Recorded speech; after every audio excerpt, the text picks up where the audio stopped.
नमस्कार साथियों, जय हिंद।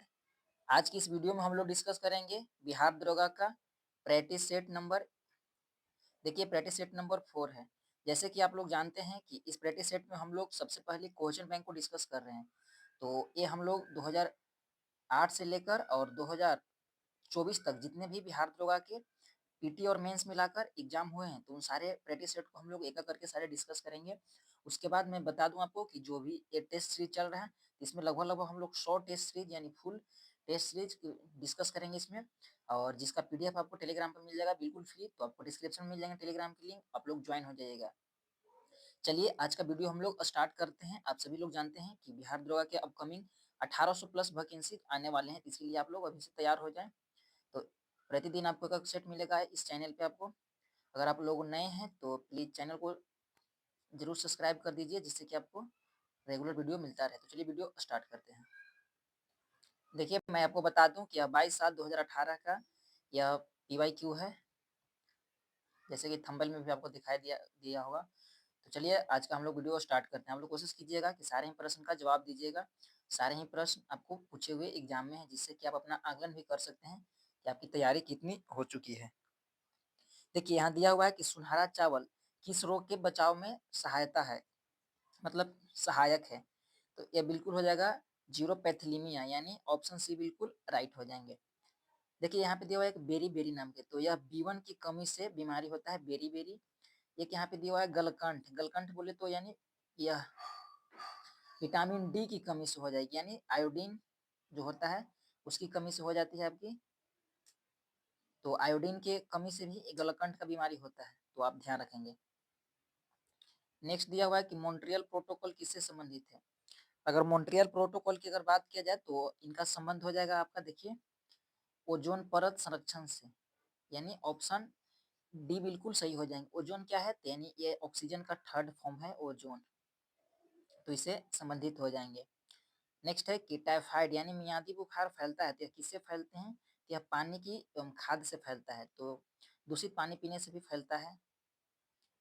नेक्स्ट है कि निम्नलिखित में से स्वच्छ जल की मछलियां कौन सी है, तो इनमें से बताना है कि स्वच्छ जल में कौन सी मछलियां हैं जो कि रहती है। तो देखिए इसमें से मैं आपको बता दूं, एक तो रहता है रेहू, रेहू के लिए स्वच्छ जल चाहिए, और कतला मछली रहते हैं, तो ए और बी बिल्कुल राइट हो जाएंगे। नेक्स्ट दिया है कि वानिकी अनुसंधान संस्थान स्थित है, तो यह कहाँ पे स्थित हो जाएंगे, तो यह स्थित हो जाएंगे देहरादून में, ऑप्शन डी बिल्कुल राइट हो जाएंगे। नेक्स्ट प्रश्न है कि निम्न में से कौन सी पर्वत चोटी जो भारत में स्थित है, तो इन चारों के अनुसार बताना है। देखिए कामेट हो जाएंगे जो कि भारत में स्थित है, बाकी यहाँ पे अन्नपूर्णा है, मैकालू, नामचा बारमा है, तो यह है भारत और नेपाल दोनों के मिक्स में हो जाएंगे।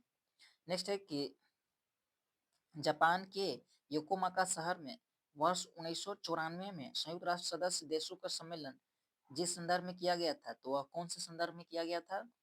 देखिए प्राकृतिक आपदा नियंत्रण के लिए यह सम्मेलन किया गया था, ऑप्शन ए बिल्कुल राइट हो जाएंगे। नेक्स्ट दिया हुआ है कि भारतवर्ष का नूनमती तेल शोधन कारखाना स्थित है, तो नूनमती तेल शोधन कारखाना कहाँ पे स्थित हो जाएंगे आपके, तो यह हो जाएंगे असम के कहाँ पे, डिगबोई में। नेक्स्ट देखिए, नेक्स्ट दिया हुआ है कि गुलबदन बेगम ने किसके कहने पर हुमायूंनामा लिखा था, तो यह अकबर के कहने पर हुमायूंनामा लिखा था, जो कि हुमायूं की जीवनी कथा लिखी थी गुलबदन बेगम। नेक्स्ट है कि सीरी शहर और सीरी दुर्ग का निर्माण किसने करवाया था, तो सीरी शहर और सीरी दुर्ग की अगर बात किया जाए तो यह दोनों करवाने वाला कौन शासक हो जाएंगे, तो अलाउद्दीन खिलजी हो जाएंगे, यानी ऑप्शन सी बिल्कुल राइट हो जाएंगे। नेक्स्ट प्रश्न दिया हुआ है कि अकबर के 1567 ईस्वी में चित्तौड़ आक्रमण के समय वहां का शासक कौन था, यानी जब अकबर ने 1567 में चित्तौड़ पे आक्रमण किए थे, तो उस समय चित्तौड़ का शासक कौन थे, तो उसमें उदय सिंह थे। कौन थे, उदय सिंह, ऑप्शन सी बिल्कुल राइट हो जाएंगे। नेक्स्ट प्रश्न है कि शेरशाह का मकबरा स्थित है, तो इनकी मकबरा और स्थित हो जाएंगे बिहार के सासाराम में, ऑप्शन बी बिल्कुल राइट हो जाएंगे।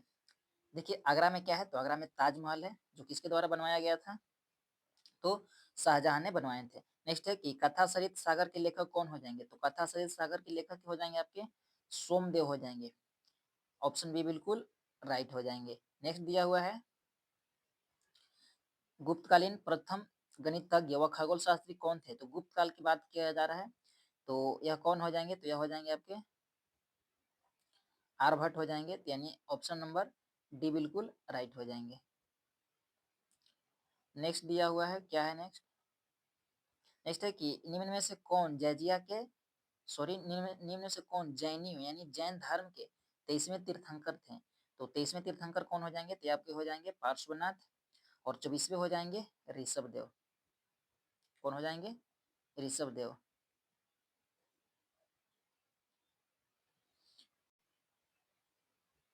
देखिए यहाँ पे मैंने अभी थोड़ा सा बता दिया, माफ कीजिएगा। ऋषभदेव थे जो कि यह प्रथम तीर्थंकर थे, और 23वें कौन हो जाएंगे? पार्श्वनाथ हो जाएंगे। तो आप ध्यान रखेंगे। नेक्स्ट प्रश्न दिया हुआ है कि निम्नलिखित में से क्या दिया हुआ है कि निम्नलिखित में से किसने हिंदी भाषा को भारत की राष्ट्रभाषा के रूप में स्वीकारा और पहली बार स्वराज शब्द का प्रयोग किया था? तो यह प्रयोग किसने किया था? तो यह किए थे दयानंद सरस्वती जी ने, यानी स्वामी दयानंद सरस्वती जी ने सबसे पहला प्रथम बार प्रयोग किए थे। नेक्स्ट है कि अखिल भारतीय राष्ट्रीय कांग्रेस की प्रथम भारतीय महिला अध्यक्ष थी। तो ये देखिए इसमें दो होते हैं, सबसे पहला तो एनी बेसेंट हो जाएंगे जो कि 1917 में, लेकिन अगर वहीं पे पूछेगा प्रथम भारतीय तो यहाँ पे चेंज हो जाएंगे। तो कौन हो जाएंगे? तो हो जाएंगे सरोजिनी नायडू। कब बने थे? कमेंट बॉक्स बताइएगा। 1924 में तो महात्मा गांधी जी थे, और 1925 में। नेक्स्ट दिया हुआ है, नेक्स्ट क्या है कि रविंद्रनाथ टैगोर ने नाइटहुड की उपाधि क्यों लौटा दी थी? तो नाइटहुड की उपाधि रविंद्रनाथ टैगोर ने और महात्मा गांधी जी भी ने लौटा दिए थे, यह जलियांवाला बाग हत्याकांड के विरोध के कारण। तो ऑप्शन बी हो जाएंगे। 1937 ईस्वी में कांग्रेस मंत्रिमंडल में कितने प्रांत में बने थे? तो कितने प्रांत में इन्होंने अपने सरकार बनाए थे? तो 8 प्रांत में, लेकिन पूर्णतः बहुमत इनको कितने मिला था? तो 5 में ही पूर्ण बहुमत हुआ था। नेक्स्ट दिया हुआ है, नेक्स्ट क्या है कि भारतीय मुस्लिम लीग की क्या है कि भारतीय मुस्लिम लीग की स्थापना किस वर्ष हुई थी? तो मुस्लिम लीग की बात किया जाए तो 1906 में हुआ था, और बंगाल विभाजन की घोषणा 1905 में हुआ था। देखिए 1907 में क्या हुआ था? तो कांग्रेस का विभाजन हो गया था गर्म दल और नरम दल के बीच, और 1885 में हुआ था भारतीय राष्ट्रीय कांग्रेस का स्थापना। तो ये चारों फैक्ट आप ध्यान में रखेंगे। नेक्स्ट प्रश्न दिया हुआ है कि प्रार्थना समाज के संस्थापक कौन थे? तो प्रार्थना समाज की अगर बात किया जाए तो महादेव गोविंद रनाड़े हो जाएंगे। ऑप्शन ए बिल्कुल राइट हो जाएंगे। नेक्स्ट है कि गांधी जी की दांडी यात्रा का प्रारंभ किस तारीख और किस वर्ष हुआ था? तो छोटा डेट के साथ पूछ रहा है, तो 12 मार्च 1930 को हुआ था। ऑप्शन बी बिल्कुल राइट हो जाएंगे। नेक्स्ट प्रश्न है कि वर्ष 2011 की जनगणना अनुसार न्यूनतम जनसंख्या घनत्व वाला राज्य पूछ रहा है। तो यह कौन हो जाएंगे? तो यह न्यूटन जनसंख्या घनत्व की बात किया जाए तो यह राज्य हो जाएंगे अरुणाचल प्रदेश। ऑप्शन बी बिल्कुल राइट हो जाएंगे। अंतर्राष्ट्रीय मुद्रा कोष का वित्तीय किसके द्वारा किया जाता है? यानी वित्तीय यानी वित्तीयन की अगर बात किया जाए, नियंत्रण बोल रहा है बेसिकली, आप समझ सकते हैं।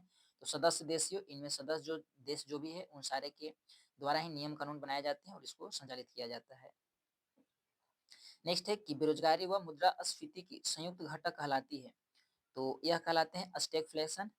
ऑप्शन सी बिल्कुल राइट हो जाएंगे। वीडियो साथियों अगर आप लोग को अच्छे लग रहे हैं तो एक बार जरूर लाइक करेंगे और चैनल को जरूर सब्सक्राइब करेंगे। नेक्स्ट है कि बैंक दर को बढ़ाने का प्रभाव या कम हो जाएगा यदि, तो किस कंडीशन में कम हो जाएगा? तो देखिए CRR कम कर दिया जाएंगे तो यह कम हो जाएंगे। ऑप्शन सी बिल्कुल राइट हो जाएंगे। निम्न सार्वजनिक उपक्रम में कौन सा महारत्न नहीं है? तो इन चारों में से महारत्न की दर्जा कौन सी कंपनी को भी नहीं मिला है? तो यह कंपनी हो जाएंगे BSNL को। देखिए 2018 तक नहीं मिला था, क्योंकि हम लोगों ने 2018 क्वेश्चन बैंक पढ़ रहे हैं, 2024 में इसका अभी मेरे पास कोई अपडेट नहीं है। तो इन तीनों का मिल गया था, लेकिन अकॉर्डिंग टू क्वेश्चन इसका BSNL हो जाएंगे। 27 का डी हो जाएंगे।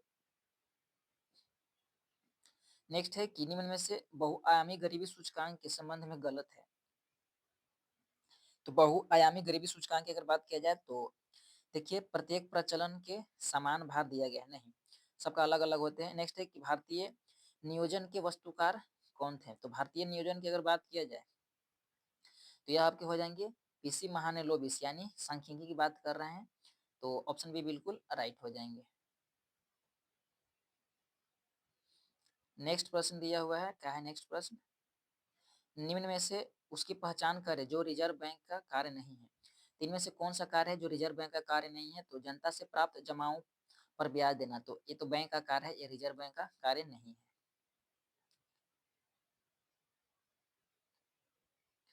नेक्स्ट प्रश्न दिए हुए हैं कि तिलहन, क्या दिया हुआ है कि तिलहन के उत्पादन में वृद्धि का कारण है। तो तिलहन के उत्पादन में वृद्धि का कारण क्या हो जाएंगे आपके? तो देखिए, पीली क्रांति, यानी पीली क्रांति इसीलिए हुआ था जिसकी क्योंकि तिलहन की मतलब जो उपज को बढ़ाया जा सके। नेक्स्ट प्रश्न दिया हुआ है, नेक्स्ट क्या है कि भारत में किसी राज्य में शिशु मृत्यु दर सबसे कम है। तो कौन से ऐसे राज्य हैं जिसमें शिशु मृत्यु दर सबसे कम है? तो यह राज्य हो जाएंगे आपके केरल हो जाएंगे, और सबसे लिटरेसी रेट हाई इसका ही है, केरल का सबसे ज्यादा पढ़े हुए लोग हैं। नेक्स्ट है कि विश्व व्यापार संगठन यानी डब्ल्यूटीओ का मुख्यालय कहाँ स्थित है? तो व्यापार संगठन की अगर बात किया जाए तो इनका मुख्यालय हो जाएंगे जेनेवा, जो कि किस देश में स्थित है? स्विट्जरलैंड में स्थित है। नेक्स्ट प्रश्न दिए हुए हैं, देखिए यहाँ पे दिया हुआ है त्रिभुजों की कुल संख्या ज्ञात करना है। आप सभी लोग रीजनिंग पढ़े होंगे तो मैं बता दे रहा हूँ आपको, वैसे आप लोग एक बार इसे पॉज कर जरूर बनाइएगा। देखिए 28 होगा, क्योंकि 1 2 3 4 4 4 4 4 4 4, यानी कितना है 1 2 4 एंड दोगुना हो जाता है, तो 8 का 8 8 2 जा 16 8 3 जा 24, और एक तो ये बढ़ जाता है, दूसरा में ए बढ़ जाता है, 3 और 4 यानी 24 और 4, तो कितना हो जाएंगे 28, यानी ऑप्शन नंबर डी हो जाएंगे बिल्कुल है। नेक्स्ट प्रश्न दिया हुआ है कि भारतीय संविधान में प्रारंभ में मौलिक कर्तव्य का प्रावधान नहीं था। संविधान संशोधन द्वारा संविधान के किस भाग में इसका समावेश किया गया है? यानी फंडामेंटल ड्यूटी की बात कर रहा है, तो यह आपके भाग 4 के ए में डाला गया है। ऑप्शन डी बिल्कुल राइट हो जाएंगे। नेक्स्ट है कि राज पृथ्वी पर ईश्वर का अवतार है, यानी राज है जो कि पृथ्वी पर ईश्वर का अवतार है, उक्त कथन है, तो यह कथन किस विचारक के हैं? तो हेगल का यह विचार है। ऑप्शन ए बिल्कुल राइट हो जाएंगे। नेक्स्ट दिया हुआ है, नेक्स्ट क्या है कि संविधान सभा में उद्देश्य प्रस्ताव प्रस्तुत किया गया था। तो कब प्रस्तुत किए गए थे? तो देखिए 13 दिसंबर 1946 को प्रस्तुत किए गए थे। ऑप्शन सी बिल्कुल राइट हो जाएंगे। देखिए संविधान सभा का प्रथम बैठक कब हुआ था? तो 9 दिसंबर का हुआ था, और 26 जनवरी 1947 सॉरी 15 अगस्त 1947 को, तो आप पता है कि अपने देश को आज़ादी मिला था ब्रिटिशों से। नेक्स्ट दिया हुआ है कि स्वाधीनता आंदोलन के दौरान पूर्ण स्वराज का लक्ष्य की घोषणा किया गया था। यानी पूर्ण स्वराज के लक्ष्य की घोषणा कब तक किया गया था? तो 1929 तक किया गया था। ऑप्शन बी बिल्कुल राइट हो जाएंगे। 1947 में आजादी, 1919 में जलियांवाला बाग हत्याकांड, कई घटना हुए थे। 35 में जो अपना अधिनियम आया था, कई प्रावधान इसके संविधान में देखे गए हैं। देखिए संविधान सभा के प्रथम अध्यक्ष कौन थे? तो प्रथम केवल यहाँ पे अध्यक्ष पूछ रहा है, तो यह बिल्कुल हो जाएंगे सच्चिदानंद सिन्हा। ऑप्शन बी बिल्कुल राइट हो जाएंगे। नेक्स्ट दिया हुआ है कि नेक्स्ट क्या है कि किस भारत परिषद अधिनियम द्वारा भारत में ब्रिटिश सरकार द्वारा सांप्रदायिक निर्वाचन प्रणाली का प्रारंभ हुआ था? तो यह प्रारंभ हुआ था किसके द्वारा? तो 1909 के निर्वाचन प्रणाली से। ऑप्शन डी बिल्कुल राइट हो जाएंगे। नेक्स्ट प्रश्न दिए हुए हैं, नेक्स्ट प्रश्न क्या है कि निम्नलिखित में से क्या भारत का नागरिक बनने के लिए आवश्यक नहीं है? तो इनमें से क्या हो जाएंगे? देखिए वंशानुगत, ये तो सही है, जन्म देशीकरण, ये सभी सही है, लेकिन अधिकृत संपत्ति, जरूरी नहीं कि आप भारत में अगर संपत्ति को अगर बाउ कर लेंगे तो आपको यहाँ की नागरिकता मिल जाएगी। नेक्स्ट दिया हुआ है कि लोकसभा का अध्यक्ष अपना त्याग पत्र किसे संबोधित करता है, यानी संबोधित करता है। तो लोकसभा के अगर अध्यक्ष की बात किया जाए तो इन्होंने अपना त्याग पत्र उपाध्यक्ष को देता है। यही तो एकमात्र है जो उपाध्यक्ष को देता है, बाकी प्रधानमंत्री, बाकी इनके अलावा अन्य जितने भी हैं तो सब राष्ट्रपति को सौंपते हैं। नेक्स्ट है कि भारत में किस राज्य में द्विसदनीय व्यवस्था, नेक्स्ट क्या है कि भारत के किस राज्य में द्विसदनीय व्यवस्थापिका नहीं है? तो द्विसदनीय इनमें से किस राज्य में नहीं है? तो देखिए यह राज्य हो जाएंगे आपके पंजाब, बाकी बिहार में है, उत्तर प्रदेश में और जम्मू कश्मीर में है। देखिए पहले तो था जम्मू कश्मीर, लेकिन अब हटा दिया गया है क्योंकि इसमें 370 हट गए हैं। तो नेक्स्ट है कि कौन से मूल अधिकार केवल भारतीय नागरिकों के लिए उपलब्ध है? तो कौन से हो जाएंगे? तो ये हो जाएंगे आपके अनुच्छेद 15, 16, 19 और 29। ऑप्शन ए बिल्कुल राइट हो जाएंगे। देखिए थोड़ा सा प्रश्न आपको ब्लर दिख रहा है, मैं पढ़ कर सुना दे रहा हूँ, कोई नहीं। नेक्स्ट है कि सत्य कथन चुनिए। इनमें से सत्य कथन को चुनना है, तो एक बार इसे आइए हम लोग पढ़ते हैं। देखिए, राज्यसभा के 11 सदस्य को राष्ट्रपति मनोनीत करते हैं? नहीं, राज्यसभा से 11 सदस्य पहले तो होते नहीं है। प्रत्याशी को उसी राज्य का होना चाहिए जहां से वह राज्यसभा चुनाव लड़ा है, ऐसा कुछ प्रावधान नहीं है। ये भी गलत, ये भी गलत। नेक्स्ट है कि राज्यसभा को भंग किया जा सकता है, तो राज्यसभा को भंग किया जा सकता है? नहीं, ये नहीं भंग होता है। लोकसभा में राष्ट्रपति 2 सदस्य मनोनीत करते हैं, बिल्कुल सही है। नेक्स्ट दिया हुआ है कि सत्य कथन चुनना है, यहाँ पे भी सत्य कथन चुनिए। वित्त आयोग संवैधानिक निकाय है, तो बिल्कुल सही है। बाकी ये जितना भी दिया हुआ है सारे ही ऑप्शन गलत है। नेक्स्ट है कि राज्यसभा में गणपूर्ति हेतु कितने सदस्यों की आवश्यकता है? तो अगर गणपूर्ति की अगर बात किया जाए तो यह आवश्यकता हो जाएंगे 25। ऑप्शन ए बिल्कुल राइट हो जाएंगे। नेक्स्ट है कि निम्नलिखित में से कौन सा कारक अभिक्रिया दर पर कोई प्रभाव नहीं डालता है? तो यह कारक हो जाएंगे एंथैल्पी परिवर्तन। क्या हो जाएंगे? एंथैल्पी परिवर्तन। ऑप्शन ए बिल्कुल राइट हो जाएंगे। कार्बन नैनो ट्यूब निम्न में से किस संरचनात्मक परिवार का सदस्य है? तो यह आपके हो जाएंगे फ्लोरीन्स का। ऑप्शन सी बिल्कुल राइट हो जाएंगे। नेक्स्ट है कि कॉपर के किस मिश्र धातु में जस्ता नहीं होता है? तो कॉपर के किस में जस्ता नहीं होते हैं? तो बेल मेटल में जस्ता नहीं होते हैं। ऑप्शन सी बिल्कुल राइट हो जाएंगे। नेक्स्ट दिया हुआ है कि फेफड़े का सफेद कैंसर किसके कारण होता है? तो यहाँ पे सफेद कैंसर की अगर बात किया जाए तो यह होते हैं एवेस्टिस के कारण। ऑप्शन ए बिल्कुल राइट हो जाएंगे। संसद की प्राक्कलन समिति क्या है? तो संसद की प्राक्कलन समिति यह आगे हो जाएंगे अस्थायी समिति हो जाएंगे। ऑप्शन ए बिल्कुल राइट हो जाएंगे। नेक्स्ट दिया हुआ है कि वित्त आयोग के संदर्भ में गलत कथन को चुनना है। तो इनमें से कौन सा गलत कथन आपका है? कि देखिए, वित्त आयोग द्वारा की गई सिफारिश राष्ट्रपति पर बाध्यकारी होती है? नहीं, यही सही है।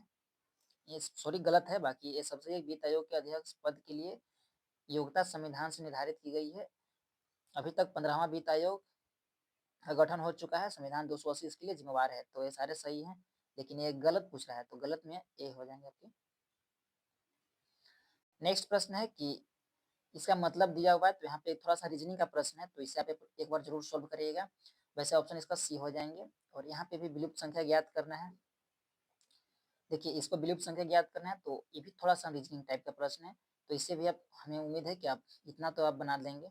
इसका सी हो जाएगा। पॉज करके जरूर एक बार बनाइएगा। जितने भी यहाँ पे देखिए, यहाँ से अब कुछ मैथ की प्रश्न है, तो मैं इसको थोड़ा सा स्किप कर दे रहा हूँ, क्योंकि मैथ को आप लोग खुद एक बार ट्राई कीजिएगा। चलिए 61 से एक बार देखते हैं हम लोग। 61 में क्या है कि निम्नलिखित में से सॉरी क्या है कि निम्नलिखित में से किस रासायनिक अभिक्रिया में नाइट्रोजन का अपचयन नहीं होता है? तो यह रासायनिक अभिक्रिया हो जाएंगे NH4 और N2, तो इसमें नहीं होगा, बाकी सब में हो जाएंगे। नेक्स्ट प्रश्न है कि क्योटो प्रोटोकॉल का उद्देश्य निम्न में से किसकी मात्रा कम करना है? तो क्योटो प्रोटोकॉल की अगर बात किया जाए तो इसका उद्देश्य था ग्रीन हाउस गैस को कम करना था। तो ऑप्शन सी बिल्कुल राइट हो जाएंगे। ऊर्जा का स्तूप यानी पिरामिड होता है, तो यह हमेशा कैसे होते हैं? तो यह हमेशा सीधा होते हैं। 63 का हो जाएंगे। ऑप्शन बी बिल्कुल राइट हो जाएंगे। नेक्स्ट प्रश्न है कि परंपरागत रूप से क्रिकेट बैट के निर्माण में किस पेड़ का काष्ठ का उपयोग होता है? तो क्रिकेट बैट की अगर बात किया जा रहा है तो इसमें अगर प्रयोग की बात किया जाए तो विल्लो का प्रयोग किया जाता है। ऑप्शन ए बिल्कुल राइट हो जाएंगे। भारत का राष्ट्रीय पुष्प है, तो आप सभी लोग जानते हैं, लेकिन इसका वैज्ञानिक नाम पूछ रहा है, तो यह आपका हो जाएंगे नेलम्बो न्यूसीफेरा। ऑप्शन सी बिल्कुल राइट हो जाएंगे। इंडिका यहाँ पे दिया हुआ है, यह आपका हो जाएंगे इंडिका। कमेंट में जरूर बताइएगा। नेक्स्ट है कि जीव विज्ञान के पिता कौन है? तो जीव विज्ञान के अगर पिता की बात किया जाए तो यह हो जाएंगे आपके अरस्तु हो जाएंगे। ऑप्शन ए बिल्कुल राइट हो जाएंगे। नेक्स्ट है कि निम्न में से कौन सा एक कुट फल है? कुट फल यानी असत्य फल है। तो 67 का हो जाएंगे ड्रूम्फ। ऑप्शन बी बिल्कुल राइट हो जाएंगे। कीटभक्षी पादप का उदाहरण है, तो इनमें से कौन सा हो जाएंगे जो आपको कीटभक्षी पादप का उदाहरण है? तो यह हो जाएंगे नेपथिंज। ऑप्शन बी बिल्कुल राइट हो जाएंगे। नेक्स्ट दिया हुआ है कि निम्नलिखित में से कौन सी शर्त 1813 ईस्वी के चार्टर एक्ट का अंग नहीं है? तो इनमें से बताना है कि कौन सा अंग नहीं है। देखिए, ईस्ट इंडिया कंपनी का भारत में व्यापारिक अधिकार पूर्ण रूप से समाप्त कर दिया गया था। तो यह अंग नहीं है, बाकी यह सारे हैं। तो अकॉर्डिंग टू क्वेश्चन के हिसाब से आपका बिल्कुल सही हो जाएंगे। यह समाप्त किए गए थे कब? तो यह समाप्त किए गए थे 1858 के समय से समाप्त कर दिया गया था, और उस समय सचिव बनाया गया था और महारानी के हाथ में इसका भागडोर ले लिया गया था। नेक्स्ट है कि एक प्रकाश वर्ष बराबर होते हैं, तो एक प्रकाश वर्ष बराबर कितने होते हैं? देखिए इसका सही मान हो जाएंगे बिल्कुल 9.46 इंटू 10⁻12 किलोमीटर। ऑप्शन बी बिल्कुल राइट हो जाएंगे। निम्न में से कौन सा नियम रॉकेट प्रणोदक में शामिल होते हैं? इनमें से कौन सा नियम हो जाएंगे? तो देखिए अगर इसका बात किया जाए तो बिल्कुल राइट हो जाएंगे न्यूटन गति के तीसरा नियम, यानी न्यूटन थर्ड लॉ मोशन हो जाएंगे। ऑप्शन सी बिल्कुल राइट हो जाएंगे। नेक्स्ट दिया हुआ है कि निम्न में से कौन सा ग्रह सौर मंडल में वैक्यूम क्लीनर के कार्य करते हैं? तो ये आपके हो जाएंगे बृहस्पति। ऑप्शन ए बिल्कुल राइट हो जाएंगे। नेक्स्ट है कि यदि वायुमंडल दाब यानी पारा 76 सेंटीमीटर सामान्य दाब से कम हो तो पानी का तापमान उबलेगा, यानी पानी कितने डिग्री पे उबलने लगेंगे? देखिए यह 100 डिग्री से कम पे ही उबलने लगेंगे। ऑप्शन ए बिल्कुल राइट हो जाएंगे। नेक्स्ट प्रश्न है कि सूर्य एवं तारों में ऊर्जा का प्रमुख केंद्र है, तो सभी जानते हैं हम लोग नाभिकीय संलयन के माध्यम से। तो ऑप्शन बी बिल्कुल राइट हो जाएंगे। पेयजल में निम्न में से किसकी अधिकता से कारण ब्लू बेबी सिंड्रोम होता है? तो यह पारा की अधिकता से हो जाएंगे। किसका अधिकता से हो जाएंगे? तो यह हो जाएंगे आपके पारा की अधिकता से। ऑप्शन सी बिल्कुल राइट हो जाएंगे। नेक्स्ट है कि ब्रंटलैंड रिपोर्ट जो कि सतत विकास के संदर्भ में इसका शीर्षक है, तो ब्रेटलैंड रिपोर्ट की अगर बात किया जाए तो इसका शीर्षक हो जाएंगे आपके आवर कॉमन फ्यूचर, यानी ऑप्शन सी बिल्कुल राइट हो जाएंगे। प्रत्येक वर्ष विश्व जल दिवस कब मनाया जाता है? तो प्रत्येक वर्ष विश्व जल दिवस मनाए जाते हैं 22 मार्च को। ऑप्शन सी बिल्कुल राइट हो जाएंगे। नेक्स्ट है कि मेघालय की गारो पहाड़ियां निम्न में से किस फसल के उत्पादन के लिए जानी जाती है? तो गारो पहाड़ियां जानी जाती है आपके संतरा के लिए। ऑप्शन ए बिल्कुल राइट हो जाएंगे। नेक्स्ट है कि भारत में वन नीति 1952 ईस्वी का संशोधन कब किया गया? तो इसका संशोधन किया गया था आपके 1988 में। ऑप्शन डी बिल्कुल राइट हो जाएंगे। नेफा क्या है पूछ रहा है, नेफा क्या है? तो नॉर्थ ईस्ट फ्रंटियर एजेंसी है आपका। क्या है? तो North East Frontier Agency. Option C बिल्कुल राइट हो जाएंगे। पशुओं की रेड सिंधी नस्ल निम्न में से किस घरेलू पशु है? तो रेड सिंधी की अगर बात किया जाए तो सिंधी जिसमें भी लगा होगा तो आपके गाय से संबंधित हो जाएंगे। ऑप्शन बी बिल्कुल राइट हो जाएंगे। नेक्स्ट प्रश्न है कि भारत का दक्षिणतम बिंदु पूछ रहा है, केवल दक्षिणतम पूछ रहा है ना, इसमें लगाया है स्थल न जल लगाया है, तो सीधे आपको जवाब देना है इंदिरा पॉइंट। ऑप्शन बी बिल्कुल सी हो जाएंगे। लोनावाला जल विद्युत संयंत्र कहाँ है? तो लोनावाला महाराष्ट्र में स्थित है, तो ऑप्शन नंबर सी बिल्कुल राइट हो जाएंगे। भारत में परमाणु ऊर्जा आयोग की स्थापना कब की गई थी? तो परमाणु ऊर्जा आयोग की स्थापना किया गया था आपके 1948 ईस्वी में। ऑप्शन बी बिल्कुल राइट हो जाएंगे। नेक्स्ट है कि नामदफा बाघ अभ्यारण्य किस राज्य में है? तो यह अरुणाचल प्रदेश में स्थित हो जाएंगे। केरल में पेरियार हो जाएंगे, बिहार में वाल्मीकि हो जाएंगे, और तमिलनाडु में कमेंट बॉक्स में आप बताइएगा कि क्या हो जाएंगे। नेक्स्ट दिया हुआ है कि दक्षिण क्या है कि दक्षिण भारत की सर्वोच्च चोटी, यानी दक्षिण भारत की अगर बात किया जाए तो कौन सी हो जाएंगे? तो यह हो जाएंगी अनाईमुड़ी हो जाएंगी। ऑप्शन सी बिल्कुल राइट हो जाएंगे। देखिए यहाँ पे दिया हुआ एक मोड़ा गया है और दिया गया चित्र के अनुसार काटा गया, यहाँ पे इसको देखिए आप एक बार इसको पॉज कर लीजिए और इससे आप एक बार सोल्व करके कमेंट बॉक्स में जरूर जवाब बताइएगा। बड़े ही सिंपल है प्रश्न रीजनिंग का, तो इसका मैं आंसर बता दे रहा हूँ 87 का। देखिए इसका आंसर आपका हो जाएंगे बी। आप इसको बनाइएगा कि किस तरह से बी होना चाहिए। यहाँ पे भी देखिए इसको भी आप देख लीजिए एक बार, चाहे मैं बता ही देता हूँ। देखिए चित्र में दिया गया एथलीट एशियन और इंडियन शब्द में सही संबंध दर्शाना है, तो इसका देखिए क्या हो जाएंगे, देखिए ये हो जाएगा एथलीट और एशियन और इंडियन, तो एशिया के अंदर इंडिया आता है, एथलीट अलग हो जाएंगे, एथलीट सॉरी, तो ये आपके सी बिल्कुल राइट हो जाएंगे। नेक्स्ट दिया हुआ है कि एक आदमी 2 और 7 अंकों के बिना 50 और 99 तक की सभी संख्याओं का लिखता है, कितना संख्या लिखेगा? मैं इसका भी आंसर आपको टिक आउट करवा दे रहा हूँ। 32 लिखेगा। आप इसको वीडियो पॉज करके एक बार जरूर बनाएंगे। देखिए इधर आपको रीजनिंग है जो कि आप इसे खुद से बना सकते हैं। तो तो आई होप कि हमें उम्मीद है कि आप इन सारे मैथ और रीजनिंग को बना लेंगे, क्योंकि सारे ही प्रश्न देखिए कि यहाँ पे और जीके प्रश्न है तो मैं इसको करवा दे रहा हूँ। क्या है कि पाचन तंत्र का कौन सा भाग एचसीएल स्रावित करता है? तो अगर एचसीएल स्रावित की बात किया जाए तो यह कौन करता है? तो अमाशय करते हैं। एचसीएल कौन स्रावित करता है? अमाशय। हाइड्रोक्लोरिक अम्ल को अमाशय स्रावित कर लेता है। और यहाँ पे एक और भी मैथ है, यहाँ पे एक वृत्त से आपको प्रश्न दिए हुए हैं, समानांतर श्रेणी है और आप समुच्च पढ़े होंगे और मैथ। और आज का सबसे आखिरी प्रश्न है कि कलोर पावर विद्युत परियोजना कहाँ स्थित है? तो कलोर पावर की अगर बात किया जाए तो यह आपकी गुजरात में स्थित है। तो ये थे आपके प्रैक्टिस सेट यानी PYQ हम लोग का जो सीरीज चल रहा है उसका प्रैक्टिस सेट नंबर 4 है। आई होप कि आपको सारे प्रश्न समझ में आ गए होंगे। आप जरूर चैनल को सब्सक्राइब कर लेंगे और ऐसे ही जुड़े रहें। मैं आपके लिए वीडियो प्रोवाइड करवाता रहूँगा और इसका अगर आप फ्री में PDF चाहिए तो आप हमारे टेलीग्राम को ज्वाइन कर जाएं, डिस्क्रिप्शन में लिंक मिलेगा। मैं मिलता हूँ आपसे नेक्स्ट वीडियो में। वीडियो देखने के लिए बहुत बहुत धन्यवाद।